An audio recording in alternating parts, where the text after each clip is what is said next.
Hey, what's going on, guys? I'm Mr. here. Today I'm here with the Blademaster standard deck profile. I've recorded quite a fair bit of this deck. I actually had to redo it a couple of times. I wasn't really happy how it went. Some of my takes had a lot of interruption. Some personal stuff I needed to settle, a bunch of problems. So yeah, for now that this is I think this is take 4 or something. So I will be a bit more lethargic, but of course I'll try and put in my best. This is like what, 2 AM? I don't even know.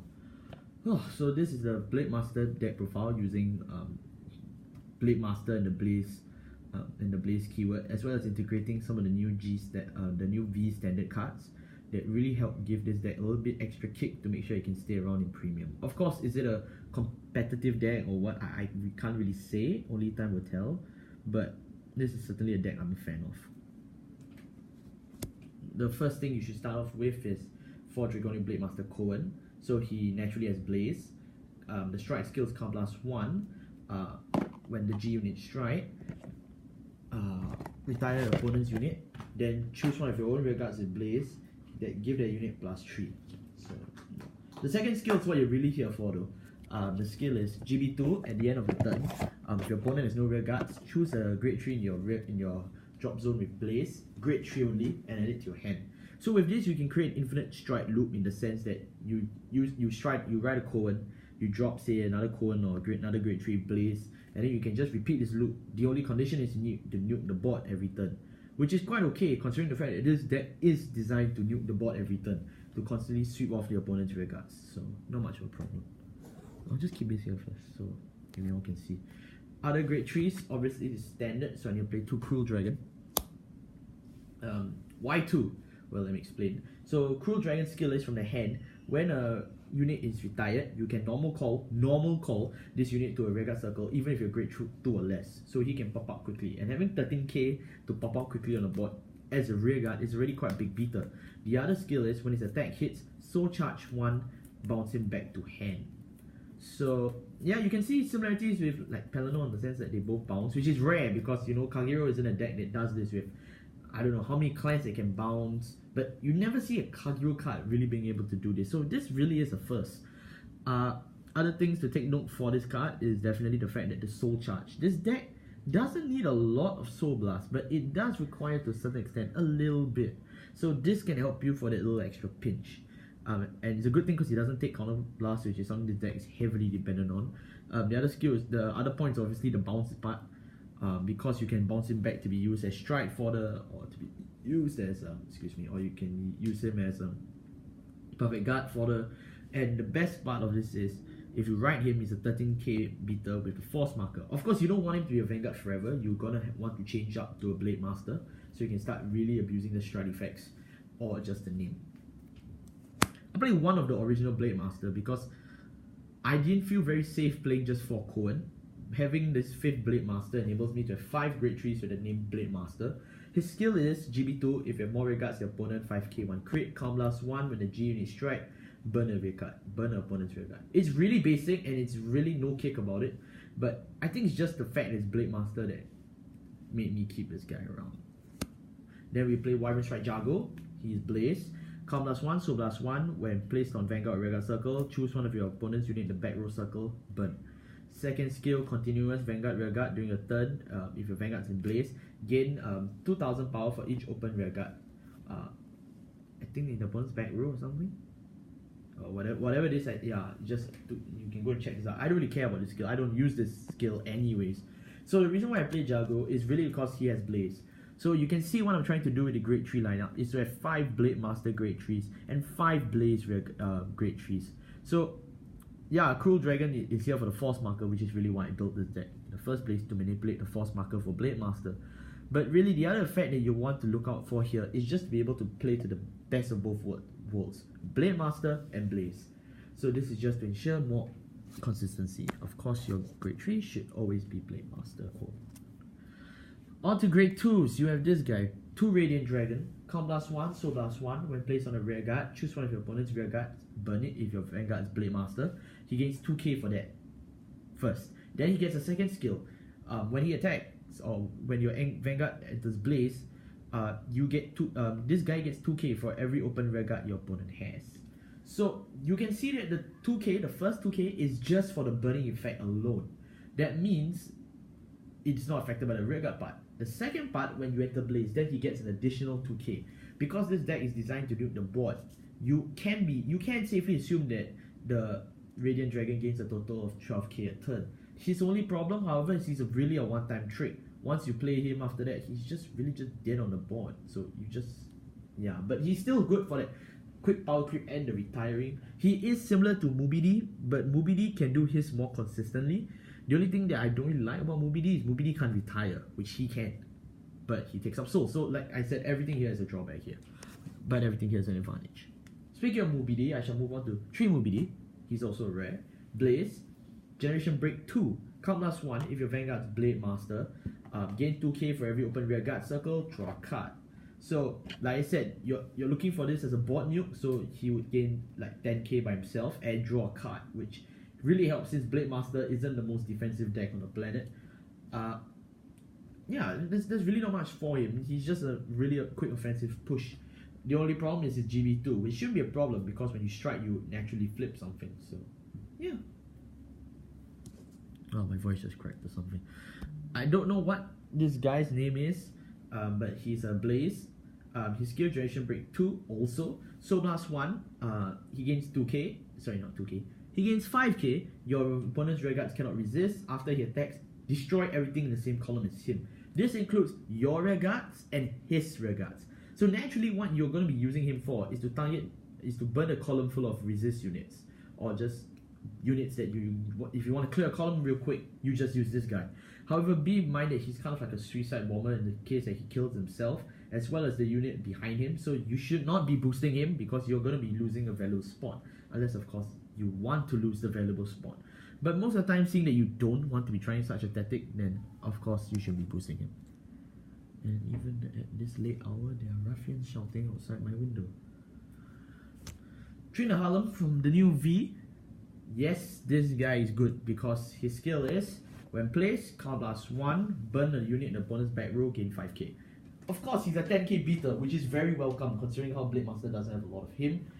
Normal 5k shield, but it's not Generation Break restricted, which is why he's here. So if you have early game units for that your opponent's playing that he's really betting on to tide him through the rest of the game, just put down the Harlem and you can kill it off. However, the Harlem's skill is only on rearguard, so you can't ride him and expect to burn it off. Whatever it is though, I still think this is a pretty good card, and it's not Generation Break restricted, which means he can tie in really nicely with Cruel Dragon, whom, as you know, skill is even if your Vanguard is 2 or less. That being said though, don't hesitate to use Cruel Dragon even if your Vanguard's Blademaster. Trust me. On to grade 1s. What should I start with first? Lizard Soldier Raopia at 3 copies. His skill Vanguard Rearguard, although you'll never use the Vanguard skill, trust me. Whenever your opponent's Rearguards retire, gain 5k. So you can see here, he's really here for the beat stick. He's a 10k shield. Speaking of other V beat sticks, you can play this guy. Dragon Monk Gojo. The skill 10k shield, so that's obviously pretty good. Skill is when he boosts, if you have more rearguards opponent, gain the boosting unit is added 3k. So obviously very good. He's an 11k booster. Like I said, because Blademaster aims to nuke the board, all these effects should be working out for you pretty nicely. If they don't, that means you're just playing this deck wrong. 3 Lava Flow.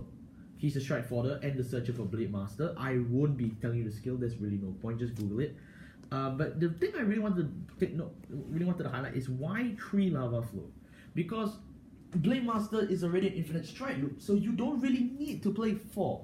Sure, you can use him to search if you're really desperate for the Cohen, or if you just need to strike and you don't have another grade 3, that's perfectly normal. But really the only thing why 3 is because, like I said, the infinite strike loop, therefore not 4. Yeah, that's all I can say for this guy. But he's still a good card, please let him do that. These guys, I don't know their name, as usual, I'm sorry. If you know their names of the cards I'm leaving out, just put it down in the comments below, I'll be really grateful. Generation Break 1, kill yourself, or kill itself. At the end of the turn, if it was Blaze, counter charge 1. If you have 3 or more units, draw a card. Yeah, so really just a little cash back in a sense, but you must kill him, so yeah. So use this effect only once, that's why I only play 2. Here's your main counter charge engine. This is Dragon Knight. crap, I forgot his name. Nadal, yes, his name is Nadal. His skill is Blaze. Once per turn, when opponent's Vanguard is retired, Vanguard's Blademaster, he gets a skill. When your Vanguard enters Blazing, plus 4k, counter charge 1. So he's good because once per turn means as long as you have him, his counter charge can affect almost every turn. But here's the catch. His skill reads when your opponent's Vanguard is retired. That means if your opponent learns that you're betting on this guy for your counter blast, and he just purposely leaves his board blank, which is obviously a stupid thing to do, but he knows that he won't be able to trigger this guy, which means that your counter blast is now limited. So that's the only problem with this guy. He needs a unit to be retired. But seeing how this is Vanguard, there will most of the time be rear guards. So you should have no problem using this effect. Of course, unless everybody starts playing bouncing clans, putting it to soul, whatnot, then we are gonna have a problem. That wraps up grade 1s. Grade 0s is really generic. The Tar guy, crit trigger, yeah. I play him because he's the V series, so extra power, extra shield, why not? Speaking of new people, we have Wyvern Guard Bari, he's the Kanzen, Perfect Guard Sentinel, whatever, 10k draw, yeah. Then we have to play old triggers as well. This one, who is a 5k heal, oh that's sad. The skill is though, excuse me, when used for the cost of G-Guard, if you forgot what G-Guard is, discarding a Q trigger enables you to pull out a G-Guard from the G-Zone. You can choose another copy of yourself, bind both copies, and then either counter charge 1 or soul charge 1. Yeah. So this really helps, especially because this is a deck which has something like 3 Denial Griffins. So a high probability is you're going to be betting on these Denial Griffins, as well as for your offensive burn for your defensive burn capabilities. So having this guy in your deck allows you to counter charge, I say 2. So let's say you play all 3 Denial Griffins. Let's say you already try hard. You play all 3. Okay, that's good. But with this guy, you are technically only paying for 1. Then you may say, oh, but binding both is bad. But Blademaster has no way to recycle triggers at all. So even if you bind, there's not much of a difference. Besides, you can always change it to a soul charge if soul is something you desperately need. But this is Blademaster. You never really need soul. This guy, Blademaster's critical trigger and a pain to the wallet. His skill is move him to the soul when your Vanguard with Blademaster's name attacks. Give the Vanguard 5k, draw a card. Really generic. Just good old Blademaster support. Cost me a lot, this one, keeping him 5k crit. But if you don't want to play him, it's fine. I just thought, nice foil. So now that I finally got over the grade 0s, just some other stuff before I move on to strides. Warrior Kid Didier, whatever. Blaze, Forerunner, which I missed, standard, you just draw. The skill Generation Break 1, kill yourself. If your Vanguard enters Blaze, counter charge 1, draw a card, choose one of your opponent's unit, gain 3k. So you're starting to see a similarity here with the other grade 1 just now. Let me find him.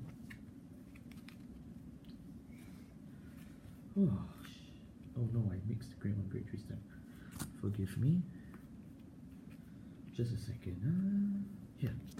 You're really starting to see similarities with this guy, but the only problem is the Dragon Monk. Yeah, he's Dragon Monk. He kills himself at the end phase, whereas Didier just kills himself as soon as you enter Blaze, which is painful, but it's okay because Didier's boost will not mean that much to you. A quick counter charge, draw a card, and choose one of your Blaze unit, gain 3k. So you're starting to see similarities here between him as well as Blademaster actually, because Blademaster Cohen also gives a unit +3, and so does he. So just something fun to point out. He's a good starter, so why not? And of course, because we played Cruel Dragon, 4 force markers. Nothing to talk about here. Just choose a circle, give it 10k. Really obvious, give it to the Vanguard. So when Ziegenberg rolls out to play, he's 36 now. That's pretty much it, I have to say. Speaking of Ziegenberg, we'll move on to G-Zone cards.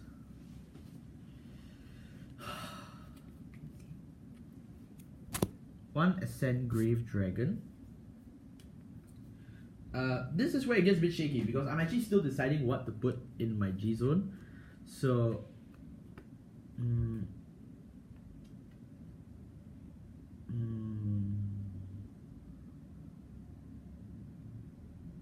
wait, why am I stalling? Oh yes, sorry. Yeah, I'm still choosing what I'm going to put my G-Zone, so sorry about that. Playing these two together. Vortex Desire and Ascend Grave Dragon. There's actually a reason why, so let me explain. Ascend Grace Dragon skill is Blaze. Card Blast 1 once per turn. Flip over a card in your G zone. Choose one of your opponent's rear guards, burn it. Then he gets Blaze. Card Blast 1, flip 1. His skill is when he attacks, choose one of your opponent's rear guards, kill it, draw a card, Blaze. Yeah. So he's guaranteed a retire 1, and he's one of the best few starting strikes for Kagero, especially for Blademaster. And then of course there's Vortex Desire, whose skill is flip a card in the G zone. He gets a skill, if your attack hits, burn a column. Vortex Desire is not a guaranteed burn, which is a problem. However, if you are really targeting for opponent's strike, for opponent's column with resist, and you know your opponent doesn't have the best of shields, Vortex Desire can really turn out to be the strongest of the two.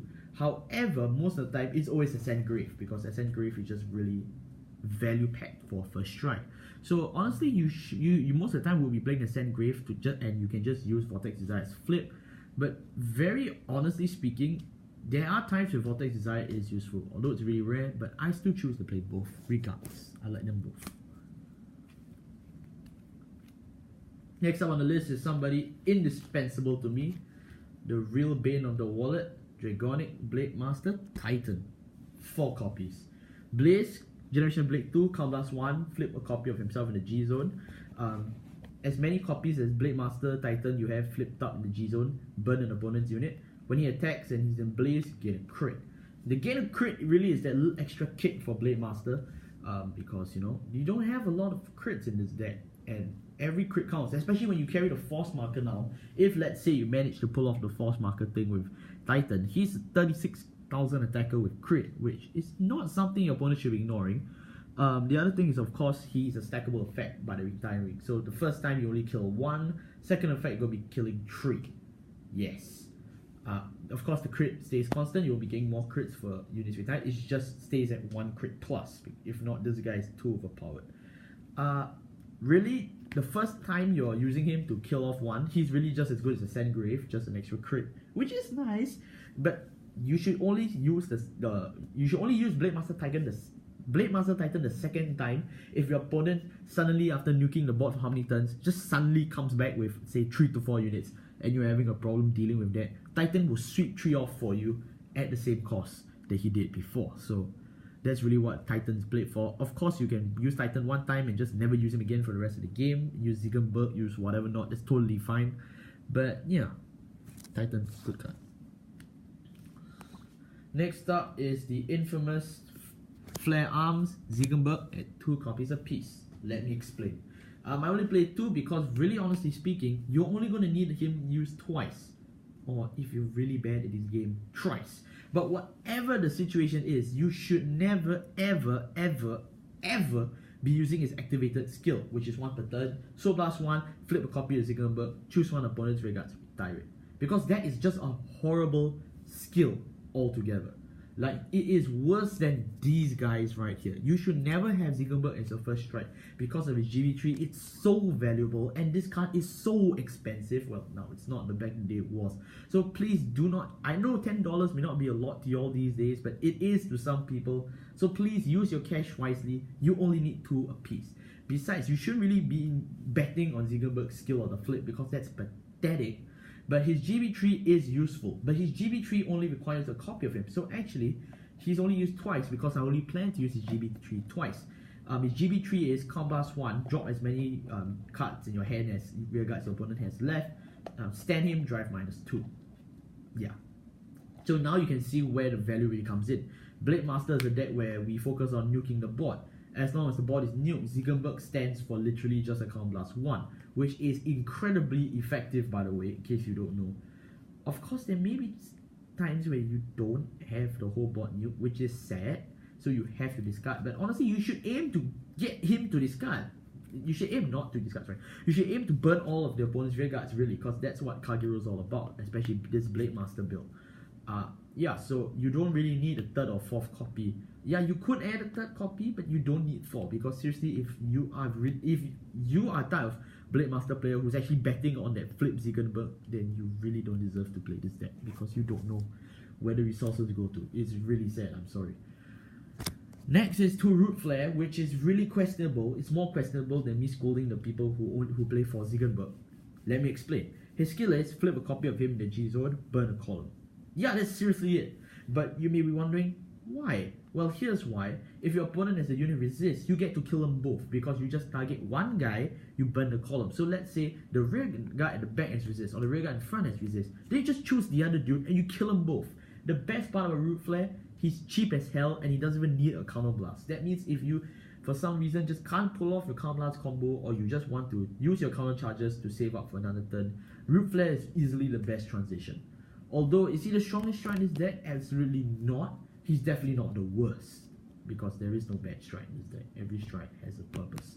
So, yeah, that's pretty much it. Of course, can you go on games without Root Flare? Absolutely. He's really just there as a situational toolbox. The same way we play 5 G-Guards, but you're only going to be playing 4. Of course, I mentioned this earlier. You're playing 3 Denial. His skills Counter Blast 1. When placed, choose the attacking unit, kill it. Really simple, really straightforward, really effective. Just kill it. No matter how much attack he bears, just kill it. Don't care. Of course, he has resist. You can't be playing him. If there's a guard restriction, too bad. Other than that, just kill it. Why not? Just kill it. There's really nothing more to it. Asile Orb, if your opponent has 4 or less rear guards, gain 5k shield. Really generic, really good. Of course, he should be used for smaller attacks involving the Vanguard that don't require this guy, whom I forgot the name, but he has a Malay name, that's for sure. His skills Counter Blast 1. When your opponent's Vanguard attacks your Vanguard, you gain 10k shield for every open rear guard. Of course, if you see what I'm trying to pull off with this card, if your opponent's field is new, that's 60k shield. You're not going anywhere, guys. But of course, your opponent would have called, and especially because he's attacking on his turn, he would have called some rear guards at the very most. But you definitely will get quite a fair bit of shield. Unless he just called 5 rear guards, then his bot would still have the scars of your previous nuking. At most, say there were 3 open slots, or if not even 4, he gets 40k or 30k shield, which is a lot. However, he comes at a Counter Blast 1, which really could be used for burning units, but if you need the defensive Counter Blast, I say why not. However, seeing that this deck plays 5 G-Guards, you only end up playing 4. The GBA. Skill is, nuke everybody on your opponent's board, gain 10k. If 3 or more were killed, sorry, let me repeat. Nuke all of your opponent's rear guards, all your units gain plus 10k. If 3 or more of your opponent's rear guards were killed, 10k crit. This is really used for that huge, immense power gain of having 10k to everybody, which you should have for at least 3 to 4 of your own rear guards, and he himself is gonna be in there for the 10k. With the force marker, it becomes even more deadly. Then of course, the second part, which is the part that really bites you a little bit, if 3 or more of your rear guards were 3 or more of your opponent's rear guards were killed, 10k crit. Like I said, because this is GB8, which means your opponent's board would have been nuked, turned over and over and over again, there is a low chance that he would have 3 or more rear guards. However, there is a chance he still may have 3 or more rear guards. So this is where he comes in. Of course, if your opponent has 2 rear guards, you need the power boost, go ahead. However, if you don't necessarily need the power boost and you can see he only has 1 rear guard, there's really no point in playing him because, yeah, the power boost is good, but you're really abusing the resources. Let's say next turn, after that 1 turn rear guard, he suddenly calls 5. Then you're going to regret it really badly. So play him wisely. Of course, GB8 is no joke. You're going to need to have to play Strides and G-Guards before him.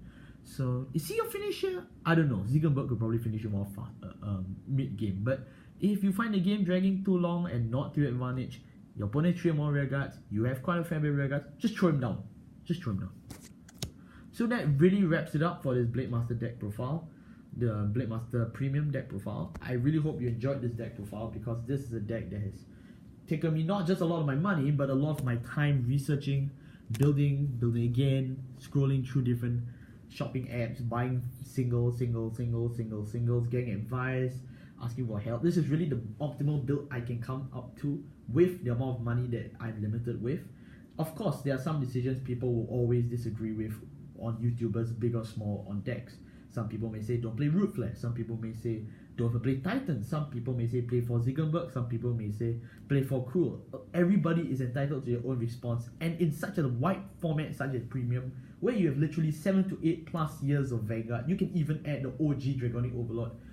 Anybody could say anything. So really, especially for Premium deck, I would say it's up to anyone's opinion on what you're going to be putting in there. This is the most optimal build I can say for Blademaster's deck profile. Of course, there may be some better, but this is really the most, in terms of resource-wise, the most effective deck out there for deck profile. Of course, I've taken into account various things such as consistency. That's why I played the last Blademaster copy. Counter blast resources, why I play Root Flare. But really, it's up to y'all. Like I said, everybody's entitled to their own opinion. You can start going down to comments, start flaming me for my semi-budget decisions. I don't really care. Of course, I will make sure that my next videos slightly better than that, than if I see you're really unhappy. But whatever it is, you get what I'm trying to say. So thank you all so much for watching this deck profile. Please leave a like if you enjoyed this deck. Share it with friends if you know anybody who wants to get back to Vanguard and happens to have Blademaster. Just share it. This deck really doesn't cost a lot, especially if you have much of the older cards. Let's say you used to have an old Blademaster G deck, which is what I had. So changing this into a Premium really wasn't expensive. Hell, changing any G deck into Premium is not very expensive unless it's Blasters. Thank you all so much for watching. I'll see you all next time.